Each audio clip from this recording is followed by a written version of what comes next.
தம்பிட்ட அதான் contract cancel அக்ரிமெண்ட்டை அனுப்பிட்டேன்ல, அப்புறம் ஏன் என்னை இங்கே வர சொன்னேன்னு கேட்குறான். ஹீரோ அப்பா மேனேஜர் ஷர்ட்டை பிடிச்சு நீ தான் லீஷின் வீடியோவை ஸ்ப்ரெட் பண்ணதான்னு கேட்குறாரு. மேனேஜர் என் ட்ரெஸ்லேருந்து கையெடுங்க, இது காஸ்டியூம் ஃபிட் ஷூட்னு சொல்கிறாரு. தம்பி உங்களுக்கு தான் நாங்கள் தேங்க்ஸ் சொல்லணும், உங்களால தான் ஆட் கம்பெனி எங்கள் கூட ஃபஸ்ட்டே டீலை கேன்சல் பண்ணிட்டாங்க, நாங்கள் இப்போ பெனால்ட்டி கூட கட்ட தேவையில்லைன்னு சொல்கிறாரு. மேனேஜர் நான் தான் உங்கள்கிட்ட அதை பண்ண சொன்னேன்னு சொல்கிறாரு.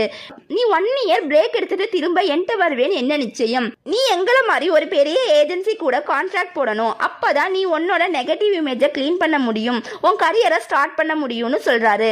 அப்போ ஹீரோ அங்கே வராரு. ஒருவேளை உங்கள் அண்ணா ஏஜென்சி வச்சிருக்கிறான்னு நீ அங்கே ஜாயின் பண்ணிட்டேன்னா நான் என்ன பண்ணுறது, அதனால தான் உன் இமேஜை ஸ்பாயில் பண்ணிட்டேன்னு சொல்கிறாரு. உனக்கு இப்போ இந்த இண்டஸ்ட்ரி பற்றி புரிஞ்சிருக்குமேன்னு கேட்குறாரு. ஹீரோட்ட ஷீஹானும் உன் ஏஜென்சியில் இருந்து கான்ட்ராக்டை கேன்சல் பண்ணிட்டாலாமேன்னு கேட்குறாரு. இப்போ உன் ஏஜென்சியை இழுத்து மூட வேண்டியது தானே சொல்கிறாரு. நீ ஒரு லூசருன்னு சொல்கிறாரு.